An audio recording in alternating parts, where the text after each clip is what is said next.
Hello, everyone. My name is JD Calderon, and this is Indie Comics in Spain. Yet again, I brought on another fantastic two people who are independent comic creators. So I got two of them. I got my co-host, which is the hell, which is this guy, Mr. Marvin Wynn for the night. What's up, Marvin? Hello, this is Marvin Wynn, writer of the Edge from Comicsburg. Got the white T-shirt on today because it's a little warm, so I'm not trying to sweat. Gotcha. All right, cool. Never let them see you sweat, right? Right.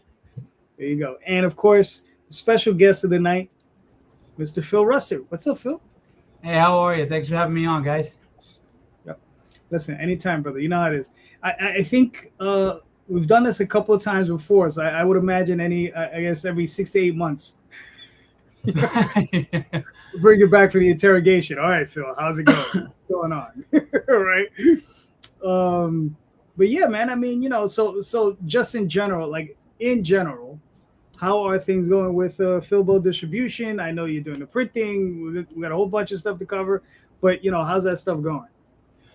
Distribution's, slow growth, but it's growth. I think we're launching our 15th or 16th catalog, and we've been doing this successfully for well over a year now. And we have about 600, I think it's 653 accounts signed up, retailers around the world.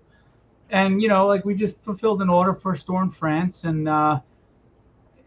growth is slow. And part of the obstacles to that growth are actually being addressed and fixed. And we expect to see much larger growth coming soon. But we're, considering I'm the little guy who came out of nowhere in an industry that's very tough and very competitive, and obviously, you've got these very successful large distributors. I think we're doing pretty good, and we're in a good place to grind and earn our keep, and just continue to grow and get out there. All right, cool. All right, so listen, it's all about you tonight. So we're gonna be talking about your business. So we're gonna get all into the business, your business anyway. So you're doing the POD printing, right? Yes. I've looked at your prices. I can pull them up. They look competitive. So how is that going? Like how is that? Like how's because I don't even know. Are you operating the printing presses? You got somebody else operating printing presses? We are not outsourcing. Mm-hmm. The printing press is in our fulfillment center. Cool. And it cuts a lot of labor costs for me because we no longer have to receive inventory. We no longer have to pick orders. Mm-hmm. There's a lot, it cuts out a lot of labor. So that saved cost on labor, we want to pass on to savings to the publisher so that they have a markup on their books. Because we all know in direct market, you're working usually in the red or at a very slim, margin of profit. So we, instead of getting greedy, because we don't like the grift, we feel we can still make a healthy profit that doesn't have to be too much, and we can pass on savings to the publisher, and then the publishers can keep their MSRP down. We can offer 50% discounts to the retailers, and everybody's making more money, and it's a nice symbiotic three-way relationship that just helps the health and growth and strength of the industry, Mm-hmm. Gotcha. So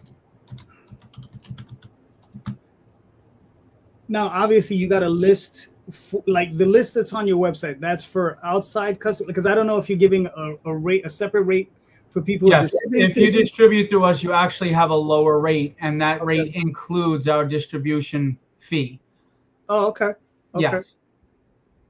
We feel if you're investing in us as a publisher, we're investing back in you, and we, sometimes orders are, I'll be honest with you, we haven't broken 1,000 in orders, but we have people that are close to 1,000 at times, 800, 900. Some people sell 5 books. It really depends on what the publisher puts into it. But we want it to be where if that publisher only sold 5 books, he didn't lose his pants. I mean, obviously you have to make up your production costs, right. But at least on the end of the print cost and getting it in direct market, even if you can walk away with a 50 cent profit per book, it's sustainable for you to keep trying to build your audience through direct market, because Kickstarter is a wonderful tool, but it can't be the end all be all to reach enough people. We have to use all the tools in our belt, and this is just another tool to use. So, all right, cool. Now, here's the other thing. Obviously, I'm sorry, Marvin. You got a question you want to jump in? Right. Okay. Because I'll just sit here. It's funny. I invited Marvin on just in case I was like, I might run out of questions, and of course I got like 50 of them lined up. So and I told Marvin, you go until you get tired, and then I'll get the next one. Well, I mean, Marvin has a lot of direct market experience, so it's good to have him on too, because he'll know the deep questions to ask. Yeah. So. Well, I mean, if you want me to go, or you want to go again? No, go ahead. Go ahead. Okay, sure. So you were talking about before about growing out. How are you handling retailer requests and retailer information, as far as, are you getting feedback on what they think should work, or things they don't like, or things that they are looking for you to do? Yeah, some of the retailers are very happy. The ones that are working with us have been very happy with our customer service, what's going on. But some of the feedback we've received from them, we heard them. Obviously, getting up to a 50% retail discount is very important. Mm-hmm. Believe it or not, most retailers don't have a problem with the prepay at this point. I mean, some do, and they're not budging on that, and I understand. But most people, the prepay is not an issue. The issues that arise for them are the discount isn't high enough, and because right now we have a 60-day order window, because we did that because we were trying to not only maintain that 3-month out, but to give the small press guys enough chance to develop relationships, market, get their books out there. Some of them are saying that's very long to wait on a prepay for books, and one guy said, he goes, I'm an older guy and it's hard for me to remember and keep track of where my money's out there and things like that. So we understand that, and because we're going to be able to go to the print on demand, we're going to go to a 30-day order window and shorten that a full month, so that it's easier for them to keep track. And we also will have a new website coming in about 2 weeks, where retailers can easily go into their account and track their orders. And because of the printing on demand, we're going to have tier pricing. Anything up to $100, which is a small order, is 40% discount. And you're allowed 2 returns, no questions asked, up to 30 days, okay? We want you to order with confidence. From $101 to $250, you get a 45% discount, and you can have 4 returns, no questions asked. You do not have to tear off the covers. You don't have to deface the books. You just we'll pay for the shipping and send them back. And anything over $251, you will get 50% discount and up to 6 returns in the month, no questions asked. And that way, like, say they wanted to order a book from Comicsburg, not that you're with us, but just using it as your example to try to advertise your books.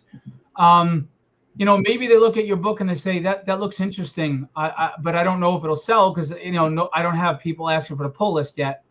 So I'd like to order 4. But if they know that they're in this bracket that can get 6 returns, maybe they say, well, what the hell? I'm going to order 6 or 8. And that helps get you out there more, because they can feel more confident in giving your book a try. So those were the 2 big issues that we heard, and those were the 2 that were addressed. As far as the prepay, we're not going to budge on that. And that's simply because, and this is just being real, there's 2 reasons for that. Diamond lost millions in unpaid invoices. And I don't have Diamond's ability to withstand, they didn't withstand it. I certainly can't. There's 3 reasons. The second reason is the publishers get paid quicker with this, and they need to turn that money around back into their books to ensure that we are delivering on time, because no retailer wants to invest in an issue 1 to find out that issue 2 is never coming. Mm-hmm. That's just not healthy for anyone. Okay. And the third reason we do the prepay is, just to be honest, it's no indictment on anyone specifically, but if you're a retailer and you have a $20,000 Lunar, a $20,000 Penguin Random House order, and now a $20,000 Universal order, and you have a $300 order from me, and your kid needs braces that month, and your store had a bad month because they were doing construction in front of your store or whatever, something's got to give if you're a retailer, right? Well, it sure as hell isn't going to be Marvel and DC. Yeah. So we have to protect ourselves and protect. And I take it seriously to protect the publishers that are trusting me to bridge that gap in the direct market. So hope that answers your question. Yeah. Thank you. One of the questions I have, because a lot of it's pertaining to printing.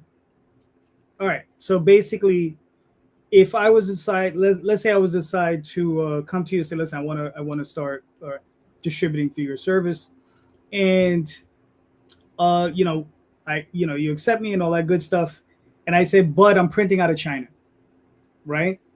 So I have a minimum order, whatever it is. I have to order 500 copies or 1,000 copies. The printer I'm looking at actually has a minimum of 500 copies, so it's a nice small minimum. But it is like a 6-week turnaround, 7-week turnaround, because they got to get it from China, they get it from there to here, to your warehouse. How do we work that out? Well, I don't believe that I should be gatekeeping your publishing company. That's your company to run as you see fit. So we are not going to demand any specific frequency by you. So if you know, hey, DM Ray, welcome. If you know that it's a 6-week turnaround for you to get your books in, we would just suggest to you make your frequency, a bi-monthly book, like every 2 months, right? Or quarterly. And that way you make it in time, you ship us the books. If you don't print through us, we take 10% from the publisher. And then wherever you fall on the retailer discount tier, and then you get the rest on your MSRP. So we would take the 10%, we receive the books, and knowing that it's going to take you 6 weeks, you would just have to make your frequency fit that. If you're looking to be monthly, then you really can't do that, because there's just no way to make it work. But that's where the printing helps, right? We do have, if you do 3,000, we'll do $1.50 a book. And again, that's here in the States. So ship, because when you go overseas, you may be doing 60, 70 cents a book, but they're using presses. So if you want a plate change because you have a variance, you have to spend $250, $300 each plate change. And then you're spending $800 by boat and $1,200 by plane. You're eating up all that savings, and you wind up being well more than $1.50 a book at that point. And you've got to wait 6 to 8 weeks for your book. Well, with us, you don't. You don't at all. You send us a file, and there's a contract that states we can only print up your books according to the direct market orders and any orders you fulfill yourself that you want for shows, etc. And that is in the contract. We want you to know that you're safe. We're not doing anything with your files. And not to sound disrespectful, but I'm trying to push my own books. What the hell am I going to be doing, spending time trying to sell your books on the side? You know what I mean? It's like, I didn't build all this to tear it down by stealing some small press IP. It's just, and it's not degrading the small press IP. I wouldn't even do it to steal Batman. You know what I mean? It's like, it's just stupid. Yeah, it's bad business. Yeah. I'm not in the business to wreck everything I'm bleeding for and working 21 hours a day for. Yeah. So we have that offset price, and we're going as low as we can because we're in the States. Paper's expensive. You pay click prices on the machine, etc. But again, with us not outsourcing, we save a lot. And you're no longer paying shipping. You're paying the low print cost, and you're guaranteed to be on time with your fulfillment. There's no late books anymore, which could hurt you as a small publisher to a retailer. Like, I prepaid, and where the heck are my books from Philbo? What's going on? All that's eliminated. All right, cool. Now, on top of that, so pricing, right? What is, obviously Marvel and DC is selling a $4.99 book, $4.99 on typically a 20-page book, 21, 22-page book. Back in the day, it was about 24 pages, right? Right. But I've seen some indies, selling 32-page books, 24-page books, range anywhere from $4.99, $5.99, and $6.99. Right. Right. So, from your experience, what do you see? Are retailers willing to accept the higher prices because they're ordering indies? Well, it's hard to quantify. I'll tell you, we have some people that are at $5.99 and they're selling okay, but I can't quantify if they would sell more if it was $4.99. I do encourage to stay competitive with what's on the shelves, and that's around the $4.99 mark.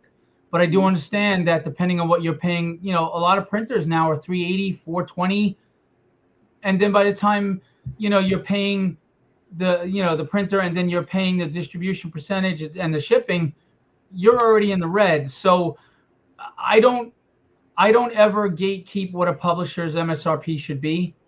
But we do recommend, if you're able to, keep it at around that $4.99 spot. You know, you got to be competitive. And let's be honest, we're outpricing new readers. You know, we're outpricing the young readers that we want to get on board to be future readers. You know, we want to get readers now at 12 and 13 that they are buying in their 20s and 30s. That's how we started, right? I mean, I don't know how old you gentlemen are, but I'm 53, and 9 years old, I started getting off a spinner rack. And they've had a loyal reader for 40 years. And I think that's what we're missing right now. And that's part of what I'm trying to establish, to get readers back. You know, it's great to have the collector market, but that's not enough to sustain. You know, once Absolute Batman's fad runs out, what do we do next? Because it's a Band-Aid on an open wound, you know? Right. By my calculations, you lost an entire generation of Yes, I agree. I absolutely agree with you.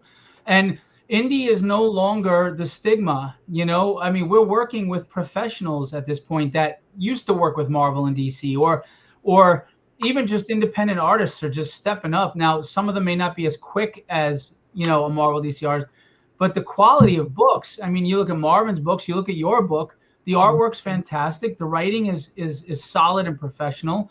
They're entertaining books that can stand up against any other Marvel book on a shelf. It's just they don't know our IPs.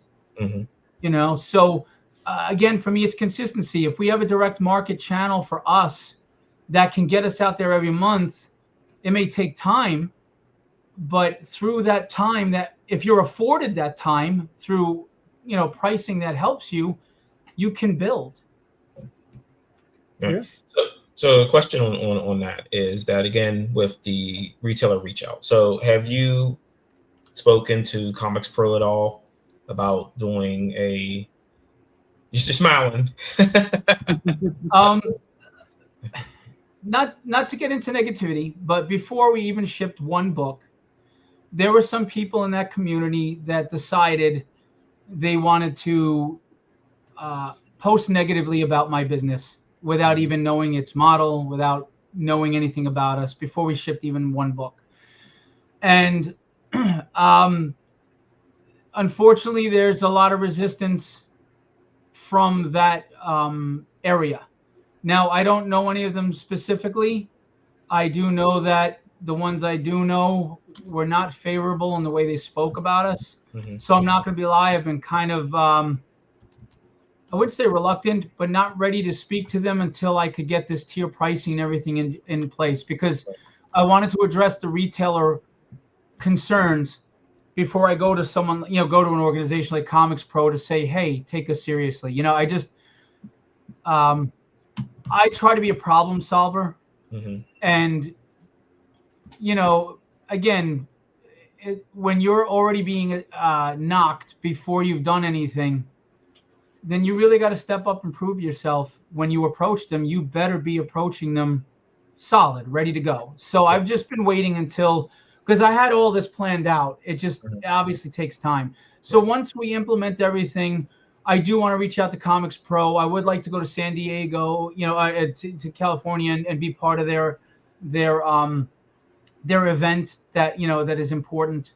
I just didn't want to go until I felt confident that we had something of quality to address to them. Right. So what you say, are you talking about San Diego Comic-Con, or are you talking about the Comics Pro Retailer Summit? Both. Their event, their summit, and San Diego, you know, and become a presence at San Diego. Right. So, you know, they do stuff at C2E2, New York Comic-Con, and Rose City. Yes. Again, and New York Comic-Con would be the easiest for me because I'm local. I want to, you know, you come with your A, like you're a single guy and you go to a bar and you're approaching an attractive woman. You better be dressed right. You better be walking straight. You better have money in that wallet, and you better know what you're saying. Yeah. Right? So do you think it would make sense for you to do your own kind of marketing summit with the retailers that you're already working with? Wonderful question. I have definitely been looking into that. Again, that's something we're going to be rolling out and implementing at some point.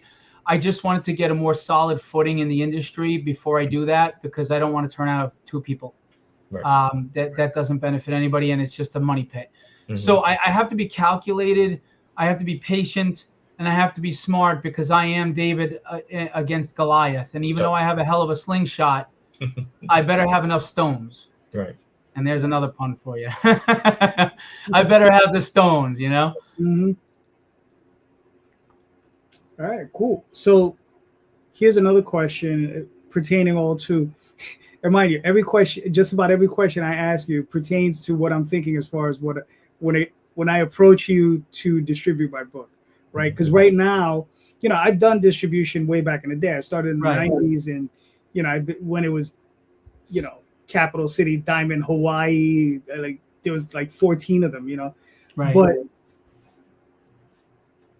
so here's the thing is, like, I'm looking now at heavier formats, right? So I'm looking at, should I print at 24 pages? Should I print at 32 pages? Should I print at 48 pages? Should I print at 56 pages square bound? Right? As opposed to using saddle stitch. Well, I will say, and I don't mean to interject, mm-hmm. my feedback from retailers, and maybe Marvin has better intel, Mm-hmm. they like monthly ongoings, because that grows and becomes consistent pull list people. Right. I also believe publishers need to be, small publishers like ourselves, we need to be consistently in their face. And to do that, you should have a monthly.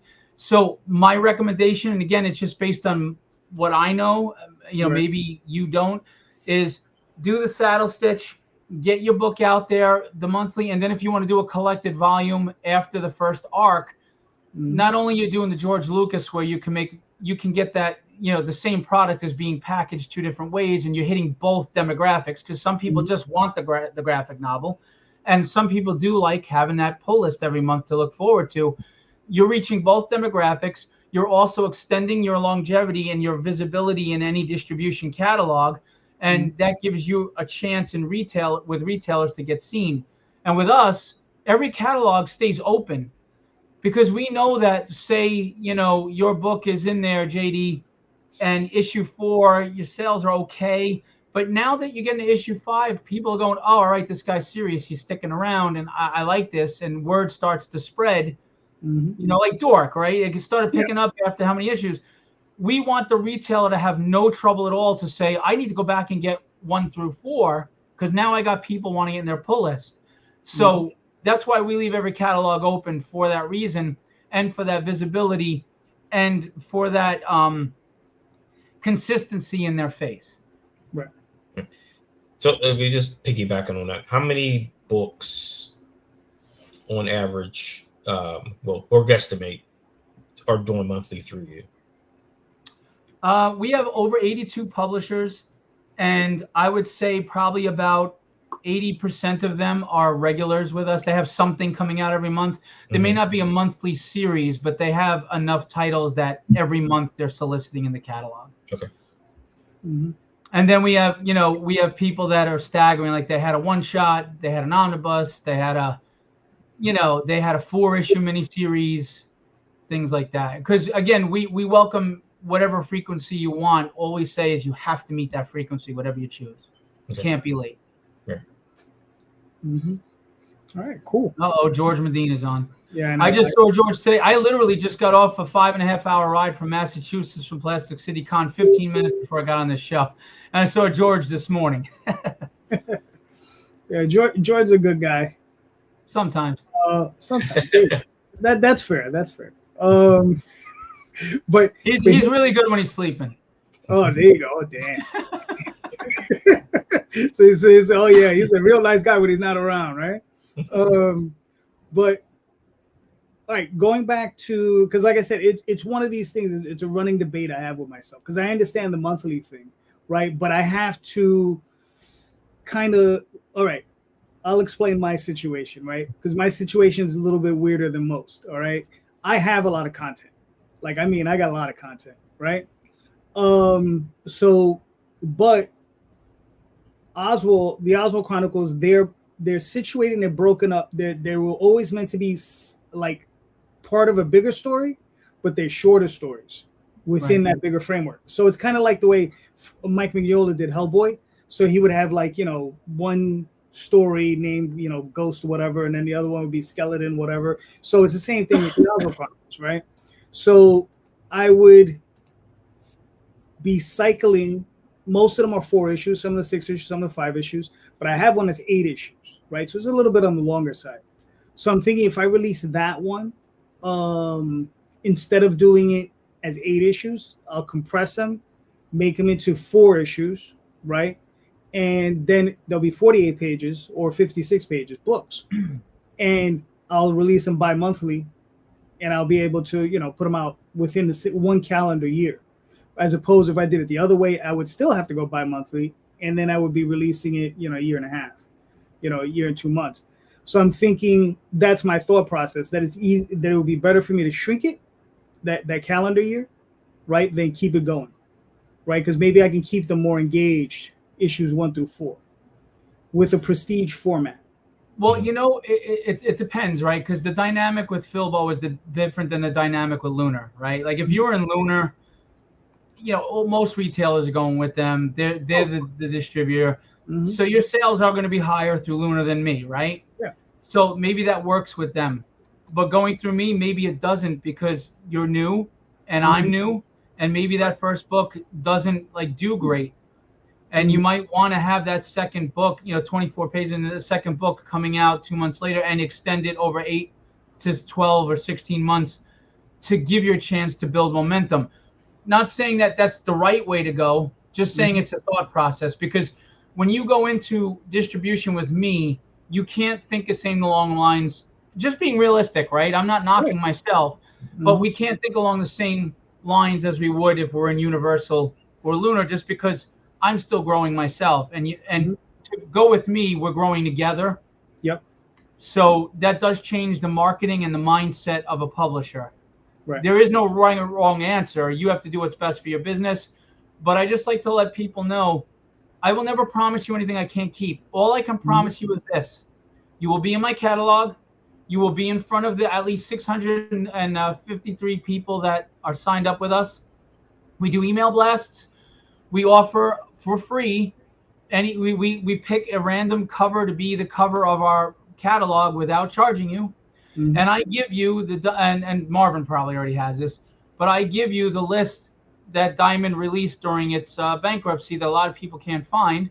And it's up to you to market and use that list in your favor to develop relationships with retailers, libraries, etc. So we do try to give you some tools to help you, but I don't know what your sales are going to be. Like I said, you could be selling 5 books, 0 books, or 800 books.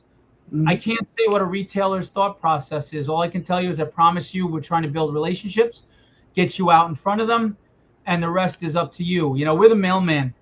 We're not the marketing team. Right. But we do some marketing for you that others won't. Like if you have flyers that you say we're selling to 300 stores and you're only ordered by 6.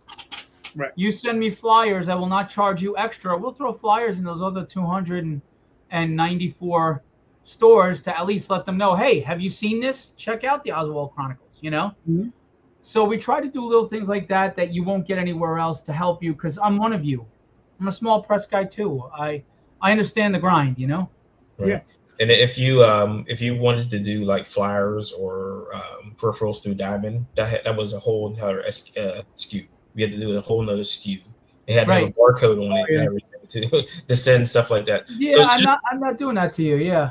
So just to address Paige's question that he asked. Stay tuned. What? Oh,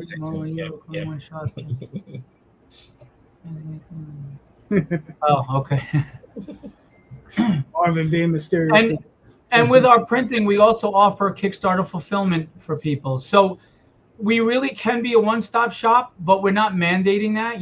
You can just use us as a printer. You could just use us as distribution. You could just use us for Kickstarter fulfillment. You can use us for all 3, 2 of 3. we really, I know it may sound like a line of crap, but I love this industry and I love comics, and it's the greatest medium in the friggin' world. Mm-hmm. And I know the struggles. I know the ups and downs. I know one minute you guys probably feel, yeah, this is great, this is working. And the next minute you're like, what am I doing?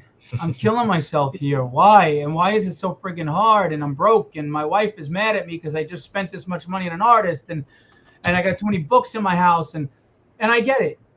And I want to try to be part of the solution. Like me or hate me, like what comes out of my mouth or not, you can trust it. And what I'm telling you is, I really just want to be part of the solution and try my best to help fix the problems that are being ignored in the industry. Mm-hmm. And I don't know if I'll be successful, but I'm just going to try, you know? Yeah. Listen, bro, you're doing it. You're doing it. You know what I mean? I mean, the step you took financially, I know financially, you took a heavy step. Dude, I own the printer. I'm not leasing it. You don't know. I know what those. I worked on those printers for a number of years. I priced them a few years ago, considering opening up a print shop. So I know what. Dude, you could get a house. Right. I know what those machines cost. I know what the ancillary equipment costs on top. Yes. So you got cutters, binding equipment. You got all this other stuff that you need. And just so you know, our machine actually has the 2 knife trim and the face trim in it. Oh, good. So we're not sitting there and cutting it on a separate machine. It does it all for us. It's a really, really high quality production machine. Right. Yeah. And I mean, to own it, woof, like you said, you could buy a house, you know, and we're in New York, so that means something. You know, it's an expensive house, you know, all of it. By the way, I'm a registered nurse by day, and I had someone say they were concerned that this is just a hobby. I have to address that. Mm-hmm. If this was just a hobby, I'm the dumbest son of a bitch on the planet. All right, because this isn't buying action figures, and I splurged and spent $300 on a Mego figure or whatever Mego figure. This was a large business investment, and I have bled for this because we are serious, and we have sustained for over a year because we're not joking. I do have a team. I do have a staff that I pay. I do take this seriously. We are a legitimate distributor trying to just grow and really get a footprint in the industry. So for anybody who, when you hear me say I'm an RN during the day, so what? I work 21 hours a day. I'm not great because, you know, I'm great because of the comics. You know, I'm great because of this industry, but I'm great because I love what I'm doing. So don't worry about that. We have a staff. We are a legitimate company. We are legitimate in what we're doing. And I do want to remind people, some of you don't know this, you are not to pay sales tax to your printer. Send them your resale certificate or your tax ID. You are not the final sale, you know, and the same goes for retailers to distribution. We do not charge sales tax as a printer or a distributor to you because you are not the final sale. You will be charging that to the customer that your final sale is. So just, you know, just a little tidbit for some people that don't realize that. Yeah. Right. But that also matters if someone has set up an LLC also. And correct. They're not playing games. They're actually running a business. Right. Yeah. All right, cool. So, I mean, we went over pricing. Oh, yeah. So, I mean, like I said, going back to what I was positing was, you know, 56-page book. For we all remember the prestige format books from back in the day. Yeah. Stuff like Gilgamesh. I don't know. There was tons. Marvel and the old Akira comics. Remember those? Yep. Right. So actually, I just saw some in the store today. Yeah. Those things, my understanding that they're going for decent prices these days. I don't know what they're going for, but I didn't look, but yeah, but that's the format I'm looking to produce in, right? Because I've spoken to a lot of people, and a lot of us are doing the same thing over and over again, right? And it's, you know, and expecting a different result. And of course, right. You know, we all know what the definition of that is, right? So that's why I'm trying to look for a solution that's a little different. You know, sure. If I produce it as a thicker book, prestige format, you know, do something along those lines. I mean, that's probably something I'm probably going to be doing at the beginning of next year, right? So I'm looking at 2027. And I know there was no question in that whatsoever. Well, my point is, getting back to what we said, you're the publisher. You have to do the best decisions for your business. I'm not here to tell you what your frequency, what your MSRP is, or what your page count is. I'm going to tell you these simple things. Have your barcode. If you have nude variants, I want them black bagged or covered up because I don't want them next to Spider-Man, because then a mom is not taking her kid in that store ever again. I don't care what the inside is, but the cover just covered up. Right. And whatever your it can't look like your 5-year-old did the logo design. It just has to look like a professional book. Art is subjective. I'm not going to tell you no because I don't like your art. I'm going to tell you no if the sequential work is not professional and if the logo looks like a 5-year-old did it. Right. And the last criteria, meet your frequency, because when you're late, you hurt every publisher in my distribution. We'll lose retailers if you're late and they don't get their books. That's the biggest thing for us. If you're late 2 times in a row, we terminate our business contract with you, and it's in the contract. If you're late 2 times in 6 months, we terminate our contract. If you shoot, and we had one person just do this, they only sold 18 books, and I have no control over that. So they refused to fulfill that order. Right. They're terminated because now I have to refund that money to the retailers. I have to do damage control at retailers. I just lost money because it costs money to pay someone to put them in the catalog. It costs money. I lost my percentage on those sales, and now I have to return the money and the shipping and everything. So that's an instant termination. You need, if you come on board as a publisher, you need to be professional. You need to take this seriously, and you need to understand that I'm a tool and I'm an avenue that what you put in is what you get out. That's it. And if you don't take it seriously, if you think just being in a catalog is going to get you a win, then I ask you, just being on Kickstarter, does that get you funded? Right. No, you got to hustle. You got to market. You got to get out there. That's your job and your responsibility as a publisher. We'll do what we can to help, but you have to live up to your professional obligations with us. And that's the only criteria that we really have. You don't want to print with us and you want to print somewhere else and ship us the books, just get it on time. Fine, no problem. And we do hold consignment inventory. We do not pay for consignment inventory. We also do not charge you for holding it. But we will hold consignment inventory. So here's a question for you. Let's say if I have a book, let's choose one of my books, Magi's Grace, where I have multiple covers, right? Let's say I decide to say, okay, listen, Phil, can we put in, I don't know, let's say 4 covers, right? But I'm going to print my A cover at another printer in China. But B, C, and D, I want you to print those. That's fine, because you may sit there and say, my A cover, I'm going to want 3,000 of that or whatever, but I'm only going to want to fulfill the 25 or 30 or 500 or whatever that you do distribute. That's fine. Yeah. We want this to be as simple as possible for you, and we want you to be autonomous in running your own business. Okay, cool. Now the other question is you had mentioned that let's say if you do offer adult covers, right? You want them covered. Which I understand completely. Would you handle the printing on that? And then how do we go about bagging that? So what a lot of guys are doing is, because when the poly bags can be expensive, it's adding $1 to your cost, etc., is they bag and board them, and they just have like spicy stickers they put over the parts. So yeah, I mean, if we're printing for you, then we would have to bag and board, but I would have to charge you for the cost of the bag and boards. Our fulfillment services are already in the cost, so I unless it's like a heavy order of where we're bagging and boarding 1,000 books. That's right. Yeah. I'm not going to nickel and dime you. Like if it's 50 books, whatever, we'll just bag and board them. We'll ship them out. We're good to go. If we're looking at 500 to 1,000, then we would have to discuss, and we would be very transparent. Hey, there's 1,000 books that we have to bag and board and then put stickers on. This is what we would charge for that on top of the print cost. And then you make your decision if that makes sense to you, or if you'd rather do it on your own and send it to us. Right. Okay, cool. Which, to be honest with you, the reason why I don't have a number answer for that is because we haven't encountered that yet. And you just brought something new to my attention that I have to consider now. Okay. Yeah, like I said, I've been thinking about this. I got all this craziness going on in my head. Here's another one. I'm in Queens. I know you're local to me. Right? I would meet you and pick up your books so you don't have to spend shipping. Okay.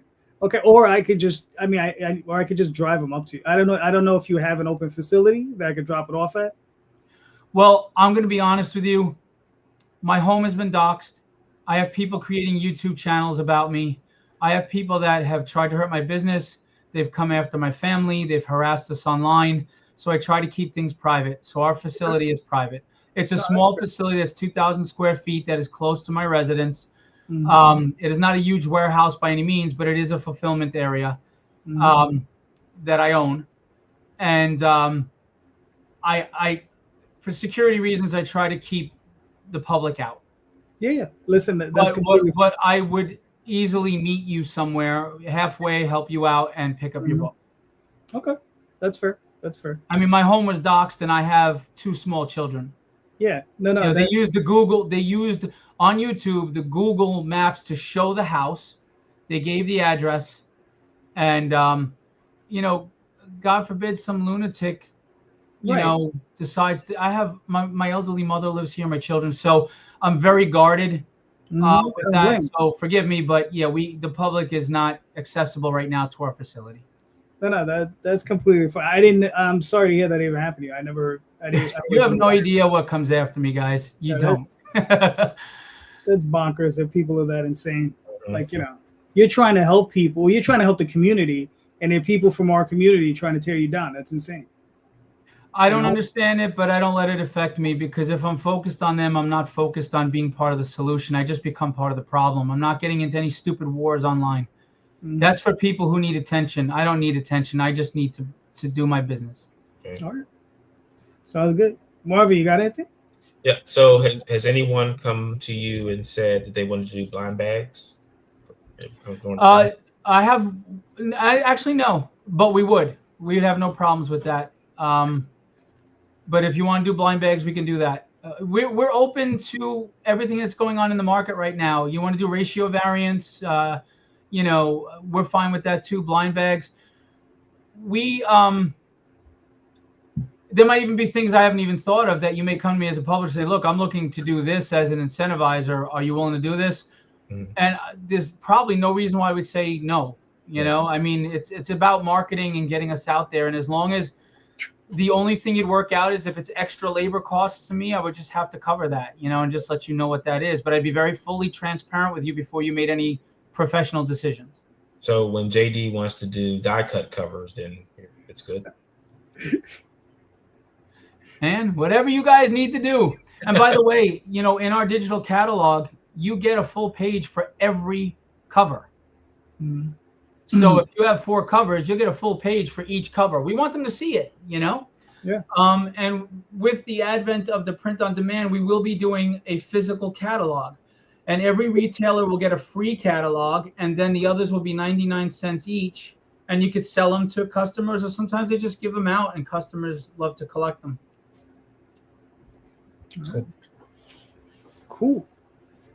Very nice. Actually, let me pull up your website, Phil, so I can just show people. And we're going to be going to a new one, which is going to be even better. It's very self-automated, much more user-friendly.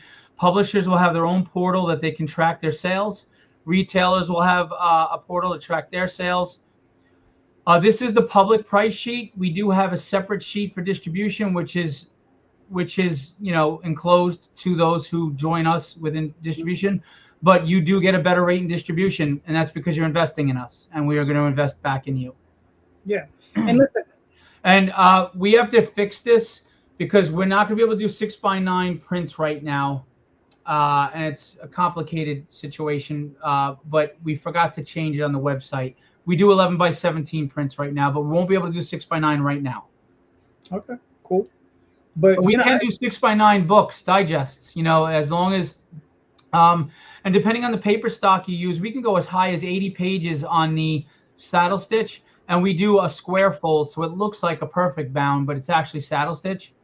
And with the with an 80-pound gloss text cover and a 60-pound silk smooth interior, which is really nice, by the way. We can go up to 80 pages in that saddle stitch. Oh, cool. All right. And like I said, I've your prices are very good in comparison to a lot of the other printers that I've seen. So, and again, if you do the if you do 3,000, we'll give you $1.50 per book. Right. There you go. Very nice. And I mean, you know, I don't know, you can click on any one of these. These are all PDFs that you can download. Yes. You know, so these are really great. And the retailers on the retail side, we have our CSV, our data sheets are up there. They can upload at any time that they want. They can even go back to the old ones and upload those. Nice. We know it's a lot of work for them to put it on their website, so we want, even if it's an old catalog, we want you to do that. No, we don't bump the price for adding covers. There is no plate changing involved, so there's no need for me to gouge you. If you have 5 covers, it's the same price, whether you do 5, and we have no minimum. If you're doing a Kickstarter and you only sold 1 of that cover C, there's no upcharge. We just, the same price. We'll print that 1 for you, and it'll be part of your batch. All right, very nice. Sorry, I just saw what Tom asked. So. No, that's cool. Tom is out there. What's Tom asking? Tom, this guy. You know, but it's a good question though. Like, you know. And just so you know, of the 3,000 to get the $1.50, it doesn't matter if it's 1,000 of one cover, 1,000 of another cover, and 1,000 of a third cover. That's 3,000 books. We're digital press, but we're giving you offset prices. Right. So we don't have a printing press that requires plate changes. There's no need for me to gouge you on that. We can ship to Canada. It's obviously expensive, but we can ship to Canada. Yes. Yeah. That would depend again on, you know, how many pages it is. Is it full color, black and white? But if you calculate on going by this, it goes up 10 cents for every 4 pages, and that's how you calculate that. So you would just have to use those prices there. But if you're in distribution, you would get a better price. You won't see that price sheet until you're actually signed on in distribution. Nice. Okay. Cool. Like I said, at least until we're at the point where we're having that face-to-face, your submission's been accepted. Mm-hmm. Right. And I'm just going to make this clear. We will accept anyone as long as they meet our criteria. I don't care who you are. I don't care if you're someone who hates my guts and you've bashed me online. I don't care if you're someone who loves me. I don't care if you're, what country you're in. We don't care. We care about comics. We care about the industry. And as long as your books are quality, you have a right to be out there. I am not a grudge holder. I'm not a spiteful man. I'm all about the industry. So I don't care who you are. And I'm not saying this to anybody in the chat. I'm saying this to people that are probably watching this. I don't care. We can do business and not have to break bread. Mm-hmm. It's business. Yep. I agree. And I will always be professional with you no matter what. Mm-hmm. Until it's time to terminate. And then it's like, take care. But I don't expect that. Does the music play whenever you terminate someone? Yeah. Well, you know what I do? You ever see the Sandman from Showtime at the Apollo? Yes. We get him out there. Yeah. He takes the cane and he pulls you. Sleep him off. Nice. What is this? Yeah. Unfortunately, we were supposed to be up and running already, and we missed that window because of a snafu on the company that sold us the machine. They sent us the wrong machine. So by the time we went through the red tape and got the new machine, we missed that window. But we're up now. Right now, unfortunately, the new website's not going to be up for another 2 weeks or so. So if anybody wants to place orders through us, if you go to the current distribution website, there is a contact us page. You can contact me through there. There's a phone number and an email, and I always get back to people within 24 hours, usually within 2 or 3 hours. I'm very big on correspondence. Time is of the essence for people. Everyone's time is important. But you would just have to place orders directly through me until we get that up. So you said 2 weeks. Mix them, yeah. The website should be up. Yeah, Mixum is a great company, but I'm hearing they're expensive, and then they charge extra for simple services like bubble wrap and stuff. We're not trying to gouge anybody. I know Ready Comics had dropped some of their prices after Comics Wellspring went down. Yeah, they're a wonderful company as well. And look, we think competition is a great thing because that helps keep prices honest. It helps the open market. We don't see anybody else's competition. We're not here to tear anybody down. We think everybody should, be able to live and thrive. I've used Ready Comics; they're wonderful. We've used other printing companies. All we can do is tell you is if you see what we're doing and you think it makes the most best for your business, we're happy to get your business. And that's it. All right, cool. Now, you had mentioned earlier about the list that you would provide to. Yes, the diamond list. 28,000 contacts. Right.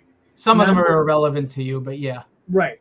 But my question would be is, would you be willing to whittle that down to just the people who are ordering from you or who are registered to you? Because I honestly don't need to contact, that many people. Well, that's me putting in labor for you. I'm giving you a list that you can find. I mean, no disrespect, but if you're serious about your publishing, put in the work. You'll have to vet that list and weed it out to what you need. I'm giving you a list that no distributor is ever going to give you. So the rest is up to you, because I got to spend time or money to have somebody whittle down that list, and that's an expense on me, and I can't do that. Gotcha. Unless you wanted to pay us to do it for you, and then we would, but then we'd be charging a fee for that list to everybody. Right. What I tell everybody is, I mean, you guys know, you've been doing this for 20, 30 years. Marvin's been part of major things in the industry. You've been, major things. No one's handing you shit. Oh, for fact. You want it, go get it, And if someone's handing you a list, just say thank you and do what you got to do with the list. If someone's handing you in, Marvin was very kind, I will tell you. 2 years ago, he sent me a list of, I think it was maybe 35 or 50 at the time that you accumulated of stores that really supported indie books. I didn't know Marvin well, but he's very kind to share that. I share Marvin's mentality with that. But when you look at 8,000 people, I don't think even Marvin can be that generous. It's like I can't weed all that out and just hand you a list.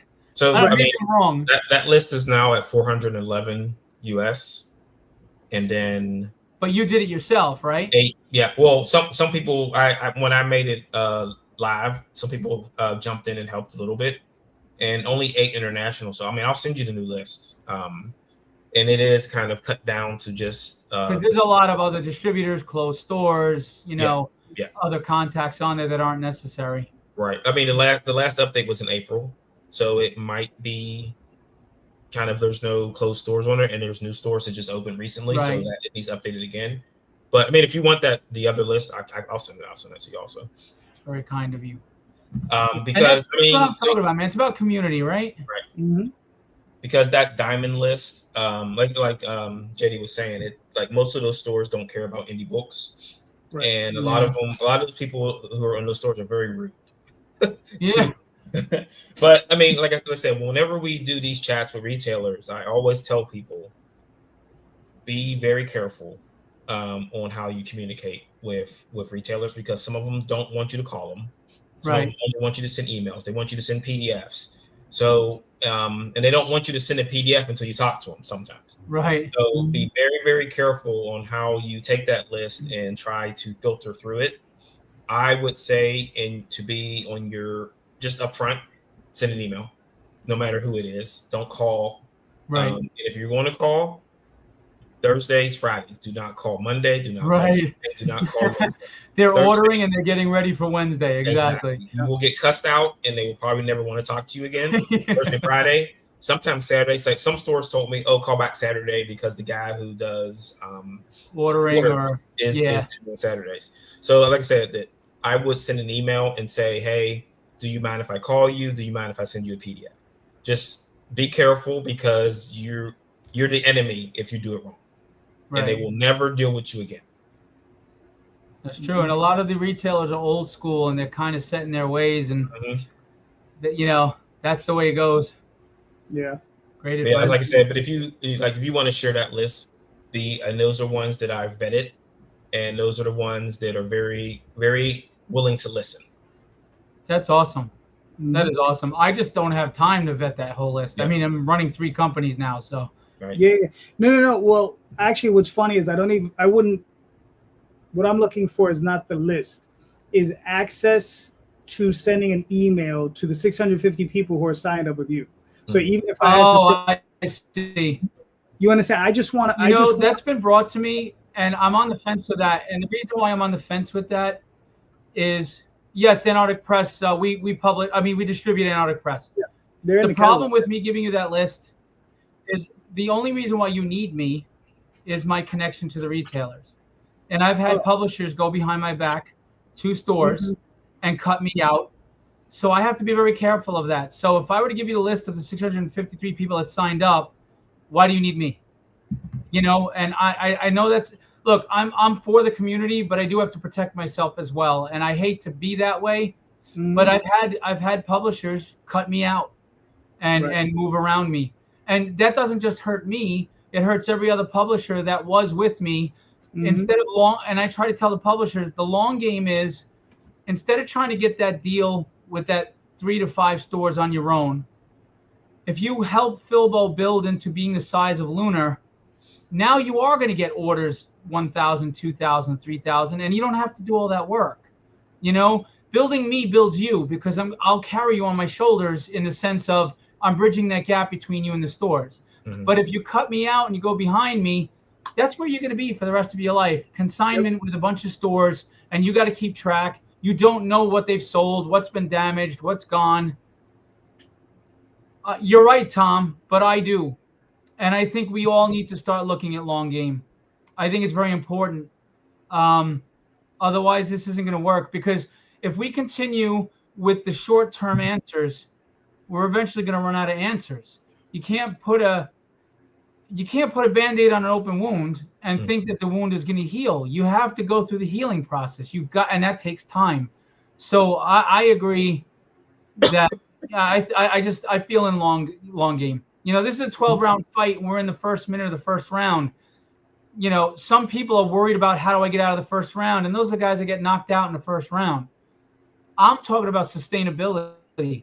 I'm talking about viability. I'm talking about consistency. They say to you, be in the right place at the right time. And then someone will always say, well, how do you do that? Simple. Always be there. If you're always there, when the right time comes around, you're already there waiting for it. I mean, that's why people will talk about crappy TV shows more than they'll talk about a really good independent book. Because that crappy TV show has been in their face every day, on every network, on every channel, on every magazine. It's like Wizard Magazine used to do that for books, right? Billy Tucci, good friend of mine, she was big in the 90s. Wizard had a lot to do with that, because Wizard was telling you, hey, this is a great book, check this out. And on the next page, you were talking about Mark Silvestri and Cyblade and Image Comics.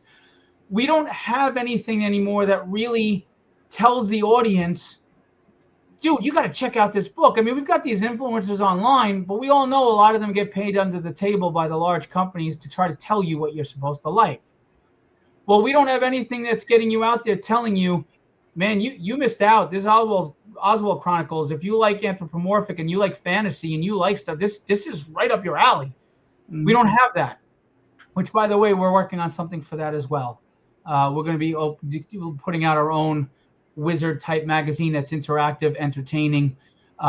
It's not going to be some boring magazine with some articles and a lot of ad revenue, just gouging people. We're not doing that. It's going to be interactive for people. It's going to be informative. And I actually planned on reaching out to Marvin at some point, because I love what you guys do with data collection and things like that, to see if you wanted to partner in some way so we can have a section of that in the magazine, which of course you'd get a cut, you'd get taken care of, we'd work out the stuff. But we want it to be informative and entertaining at the same time, to where it makes sense for you to pick up this magazine, like having, interactive things, cover contests you can join, art contests, letters pages, things like that. And then like informative stuff on how to self-publish, create things, statistics. So we're looking to do that at some point as well. We're really looking to do what we can to build. And in that, we would have 6-page previews of a highlighted independent comic, to get you out there. And giving that 6-page preview is not just showing a cover and an article. It's, hey, you could see the writing and the quality of the art right here. Mm-hmm. We also, I was speaking to a retailer today, when we get to our physical catalog, we want to highlight a retailer of the month. And if they give us an ad, we will put it in for free in the catalog.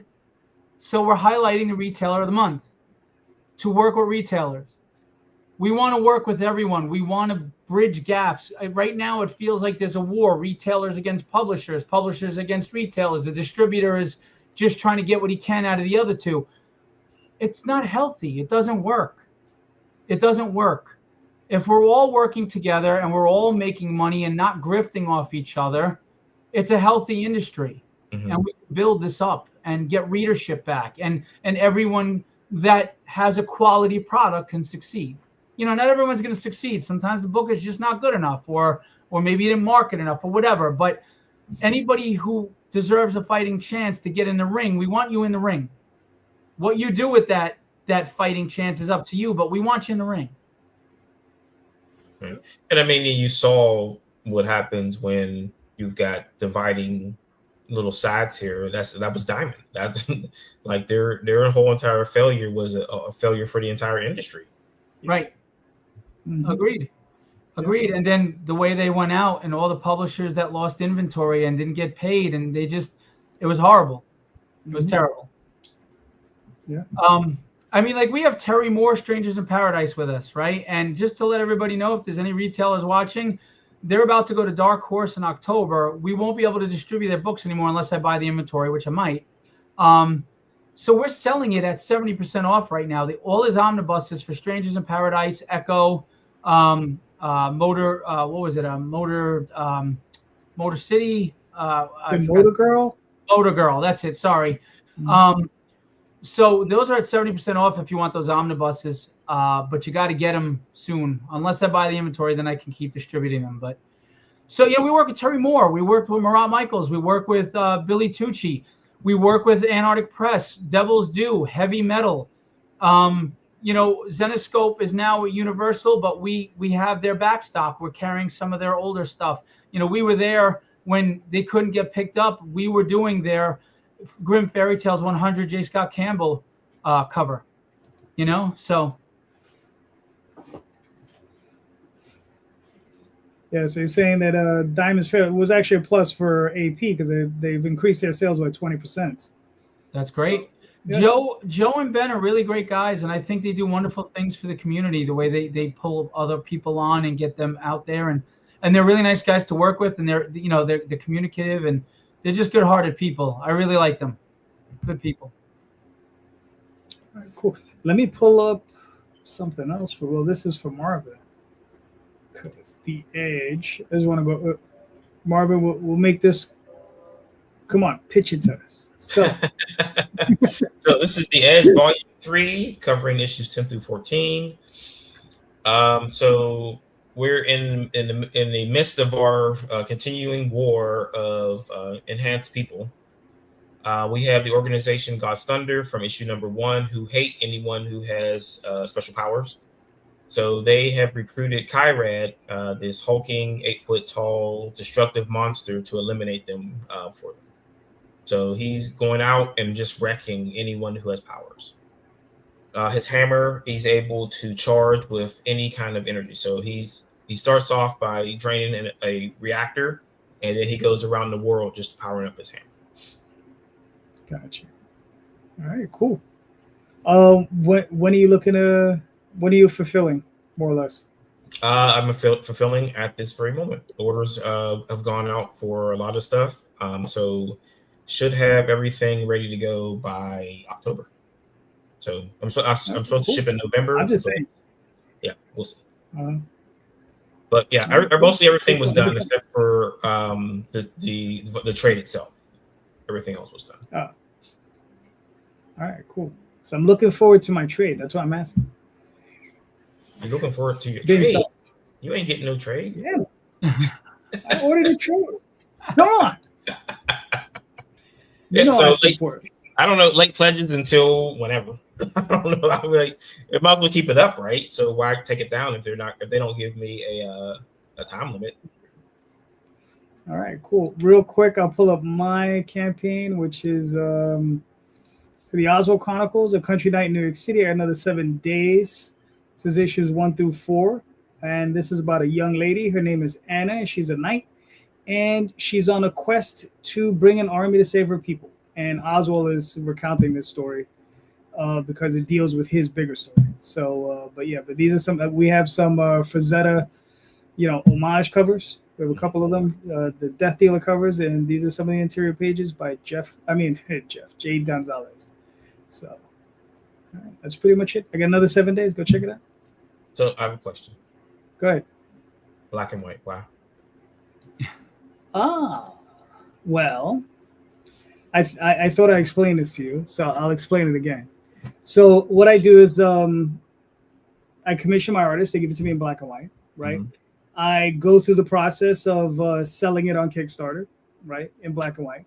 Then at the end of it, I compile it into a trade paperback, which is, in black and white. And then after about a year, I re-release it in color. Gotcha. Okay, now I remember you telling me that. Okay. Yeah. So, and then to be honest with you, the only reason it's done like that is because it's an expensive process. I have to take as many shots at that as possible. Like I said, I'm a big fan of Richard and Wendy Pini. And these are two people who've managed to keep ElfQuest in print in I don't know how many different formats. Right? Color, black and white, digest, they've done it in every size, every format, hardcover, softcover, you name it, they've had it. Nice slick gloss paper, newsprint, they don't care. But that book has been out there for the last. I mean, I remember being 12. And maybe 13, 14. No, it was like 12, 13, going down the Forbidden Planet. And that book was there, And I mean, we're talking in early 80s, 81, 82. And that book is still in print. God bless it. So that's what I say. I say, keep it in print for as long as you can in as many formats as you can. And just keep printing it because here's the thing: there's 8 billion people in the world, and there's no way you've hit all of them. So you just keep printing it and keep selling it, and then that way, you'll never hit the 8 billion, but at least you get more out there. Right. So so with the prestige format you were talking about before, is the goal to then go libraries and bookstores and? Well, yeah, of course. I mean, of course, that's the next phase. But like I said, right now it's one of those things where it's just getting it out there. Just taking that next step and just getting it a little bit further out there. And that's what I'm looking for, So, yeah. So I have one more question, Phil. I mean, are we wrapping up? Yes, in a couple of minutes. But yeah, ask. Oh, and Phil, have you got any questions for us or just for the audience? Well, first, I'm an idiot. I should have brought in a sample of one of my books that I printed to show you. But that's my fault. I ran in, like I said, I just got off the road from Massachusetts. So, oh well. But no, go ahead. I'm sorry, Marvin. Yeah, sure. So you mentioned before that you do 12-hour shifts before, right? Through my day job, you mean? Yeah.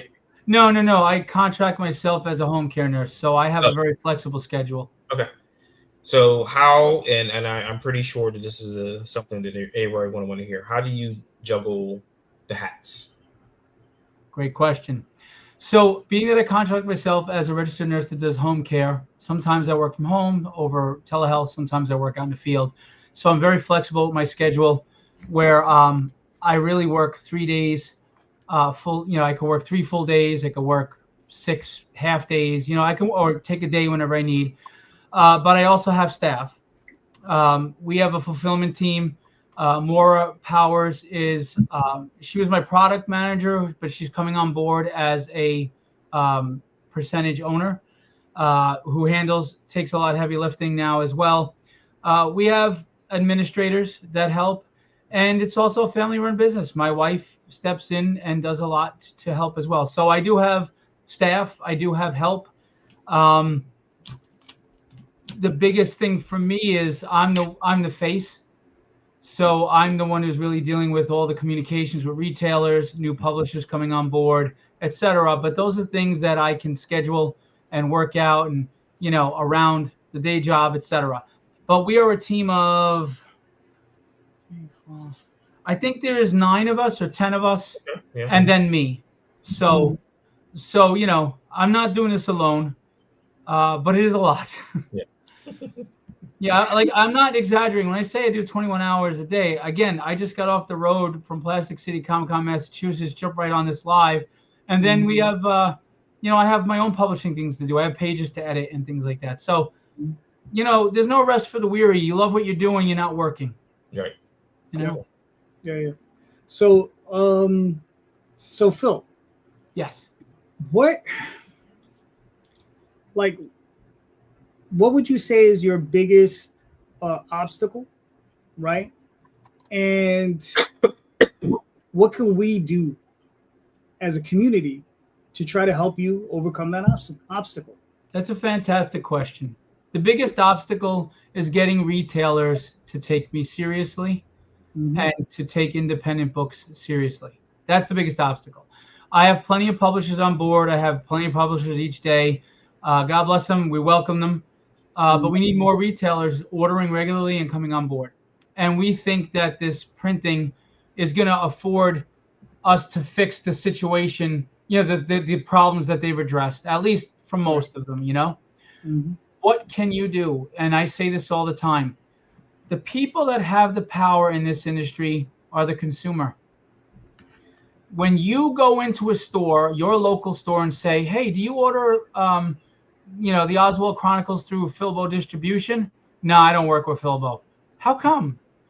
Oh, blah, blah, blah, blah. Oh, did you know that they're actually giving 50% discount or whatever? Or well, me and 5 of my friends are going to walk in this store now and we're going to say, we want the Oswald Chronicles in our pull list every month. You just told that retailer, I'm giving you my business consistently every month, that these books are definitely going to sell.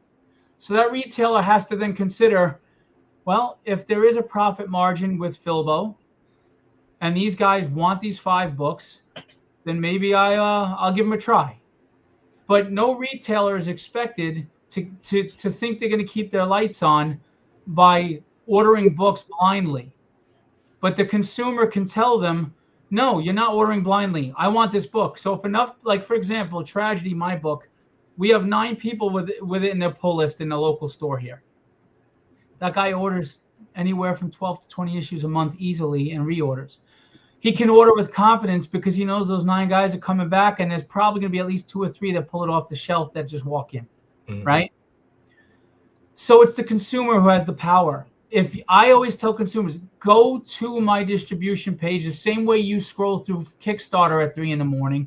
Just look at what we're offering, and you'd be surprised how many books you really like.